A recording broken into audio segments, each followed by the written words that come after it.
स्वागत है आप सभी का एनएफ न्यूज पर। मैं हूं आपके साथ रोहित।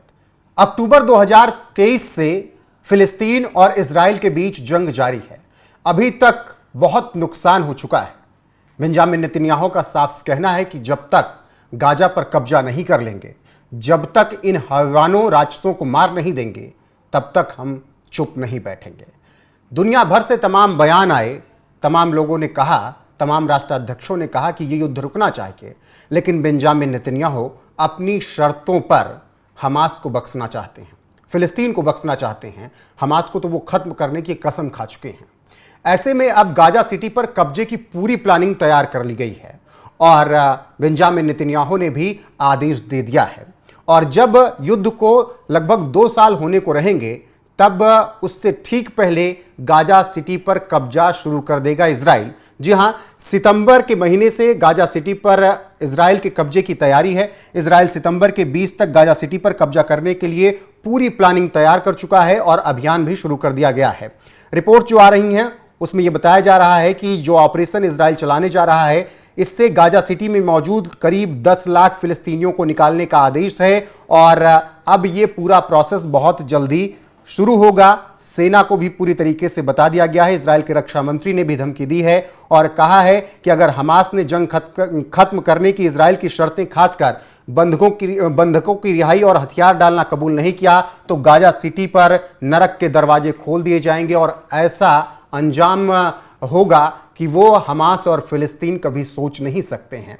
अब ऐसे में क्या कुछ चल रहा है, गाजा सिटी को किस तरीके से खाली करने का प्लान है बेंजामिन नेतन्याहू का, इजराइल का, चलिए अब आपको एक एक करके पूरा विस्तार से बताते हैं इस युद्ध के बारे में और रूस के बारे में और इजराइल के बारे में, और क्या कुछ अभी तक इस जंग में हुआ है उसके बारे में। तो दिखाइएगा क्या प्लान है। सबसे पहले गाजा पर इजराइल किस तरीके से कब्जा शुरू करेगा।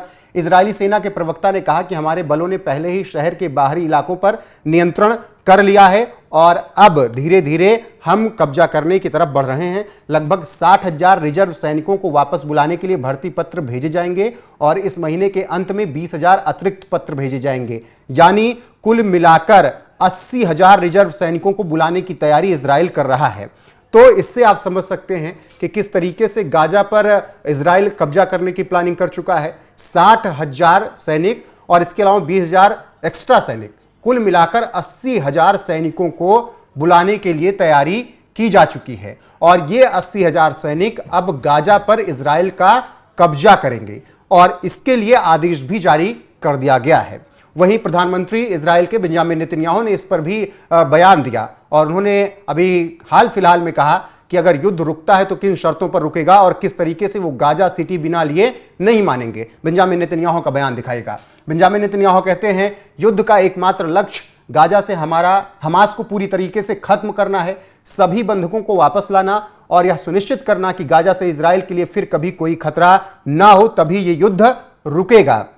हम इन राक्षसों को हराएंगे। गाजा सिटी पर कब्जा करने की योजना को अंतिम मंजूरी दे दी गई है। अस्थायी युद्ध विराम तभी संभव है जब हमास अपने हथियार डाल दे और गाजा पर अपना नियंत्रण छोड़ दे। तो ये जब देश के प्रधानमंत्री की तरफ से ही कह दिया गया कि पूर्ण रूप से युद्ध विराम तभी होगा जब इजराइल को यह लग जाएगा कि हमास से उसे दिक्कत नहीं होगी भविष्य में और हमास सभी बंधकों को छोड़े, गाजा सिटी पर भी कब्जा छोड़े, तभी युद्ध विराम होगा। वरना जिस तरीके से तबाही इजराइल मचा रहा है उसी तरीके से तबाही मचती रहेगी।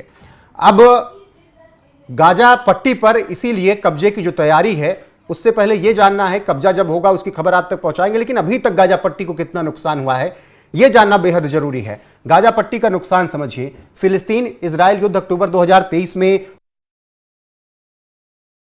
गाजा पट्टी में अभी तक 62,600 से ज्यादा फिलिस्तीनी मारे गए, मतलब 62,000 से ज्यादा फिलिस्तीनियों को इजराइल ने मार दिया है।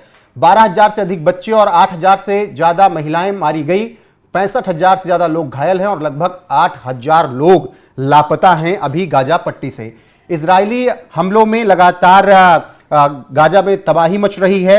इमारतें, अस्पताल, स्कूल, बुनियादी ढांचा पूरी तरीके से नष्ट हो चुका है। युद्ध के कारण गाजा की लगभग 25% आबादी, मतलब 5 लाख लोग भीषण भूख से जूझ रहे हैं। यानी खाने तक के लिए गाजा पट्टी में इस वक्त लोगों के पास खाना नहीं है और युद्ध के कारण 25% आबादी परेशान है। भूख की वजह से परेशान है, यानी कुल 5 लाख लोगों के पास खाना नहीं पहुंच रहा है गाजा पट्टी में, तो कुछ इस तरीके से इजराइल हमास को खत्म करने की पूरी प्लानिंग कर चुका है।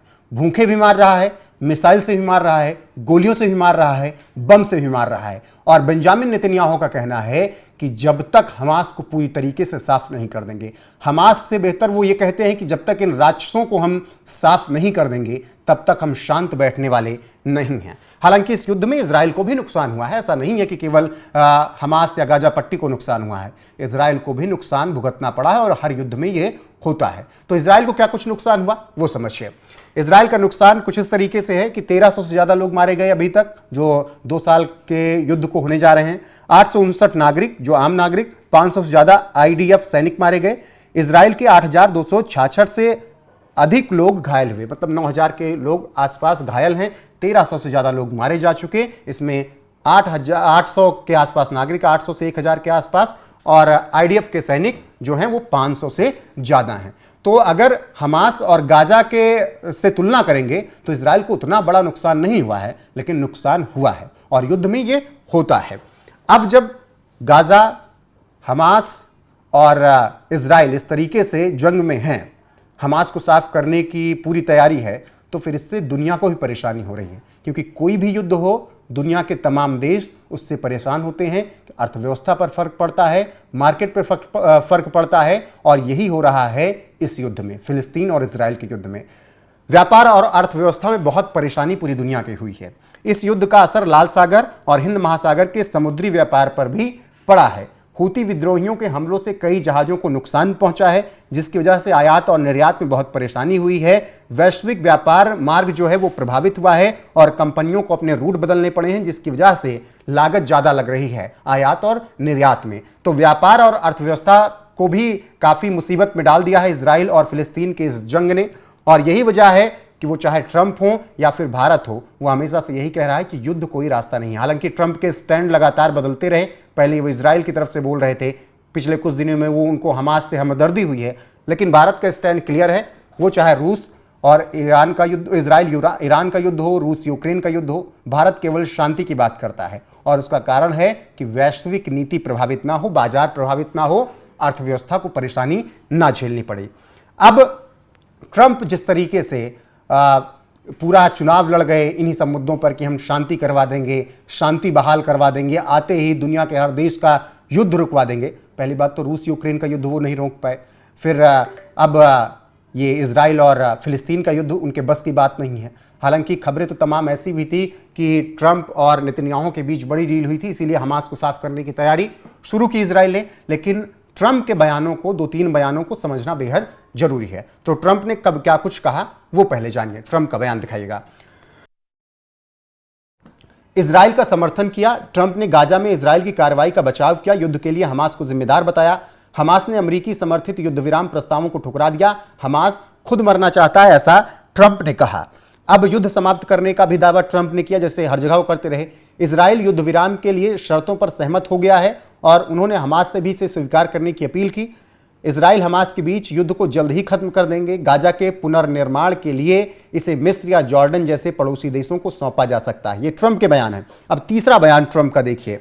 गाजा में मानवीय संकट पर बयान उन्होंने दिया, जिसकी बहुत चर्चा हुई, और ट्रंप ने कहा कि अमेरिका गाजा के लोगों को भूखा नहीं मरने देगा। और जब उन्होंने गाजा से दरियादिली दिखाई, तब फिर ये सवाल उठने लगे कि क्या उन्होंने बेंजामिन नेतन्याहू को, इजराइल को अकेले छोड़ दिया। हालांकि ट्रंप का ये स्टैंड है कि हमास खुद मारने के लिए तैयार है और वो कुछ सुनना नहीं चाह रहा है, और जो युद्ध चल रहा है वो हमास की गलती की वजह से चल रहा है। हमास के ही आतंकियों को साफ करने के लिए इजराइल ने यह कदम उठाया था और इजराइल का समर्थन इसीलिए ट्रंप ने किया। हालांकि जब आखिर बार वो ऐसा बोलते नजर आए थे कि हमास से हमदर्दी है, मानवीय वहाँ पर मानवीय जो चीज़ें हैं उनका पालन नहीं किया जा रहा है, तो इस पर इजराइल ने भी उस वक्त स्टैंड क्लियर कर दिया था कि हम पीछे हटने वाले नहीं हैं और हम हमास को ख़त्म करके ही रहेंगे। तो ऐसे में ताज़ा स्थिति क्या है, अब क्या हालात हैं, ये भी जानना बेहद जरूरी है इजराइल और हमास यानी फिलिस्तीन के इस युद्ध में। तो ताज़ा स्थिति क्या है वो दिखाइएगा कि हमास इजराइल युद्ध की, इजराइल और हमास के बीच युद्ध लगातार जारी है। इजराइल ने कहा है कि वह हमास को पूरी तरह से खत्म करने तक अपना अभियान जारी रखेगा, हम नहीं रुकेंगे। और इसके अलावा जिस तरीके से इजराइल ने मारना शुरू किया इसी तरीके से मारता रहेगा। संघर्ष विराम के लिए समझौता हुआ भी। ताज़ा हालातों की अगर बात करें तो इजराइल ने 2000 फिलिस्तीनी कैदियों को रिहा किया था। हमास ने भी कई इजरायली बंधकों को रिहा किया, लेकिन सीज फायर नहीं हो सका क्योंकि हमास अब भी अपनी बातों पर क्लियर नहीं है, ऐसा बेंजामिन नेतन्याहू का कहना है। और बेंजामिन नेतन्याहू की शर्तें जो हमने शुरुआत में ही आपको बताई, गाजा पट्टी खाली करना होगा, पूरी तरीके से इजराइल उस पर अपना कब्जा करेगा, जितने बंधक इजराइल के हैं उन सब को छोड़ना पड़ेगा, उसमें लड़कियां, बच्चियां, बूढ़े सब हैं, उन सब को छोड़ना पड़ेगा, और साथ ही हमास का पूरी तरीके से सफाया हो जाएगा, तभी इजराइल अपनी तरफ से युद्ध विराम करेगा। तो फिलहाल गाजा पट्टी पर कुछ इस तरीके से प्लानिंग की गई है कि उस पर कब्जा कैसे किया जाए। सितंबर के शुरुआत से ही काम शुरू हो जाएगा, सैनिकों को बुलाया जा रहा है। 80,000 सैनिकों की प्लानिंग बेंजामिन नेतन्याहू ने की है उतारने की गाजा पट्टी में, और गाजा पट्टी पर कब्जा करके वहां से 10 लाख फिलिस्तीनियों को बाहर निकालने की भी प्लानिंग कर ली गई है। बहरहाल अब देखना होगा कि इस पर दुनिया क्या कुछ कहती है, इस पर ट्रंप क्या कुछ कहते हैं। बाकी अभी जो अपडेट अभी तक की थी वो हमने आप तक पहुंचा दी इजराइल और हमास युद्ध के बीच से। बाकी जो अपडेट आएगी आप तक जरूर पहुंचाएंगे, उसके लिए आपको बने रहना होगा इन्वेंट न्यूज़ पर लगातार। नमस्कार।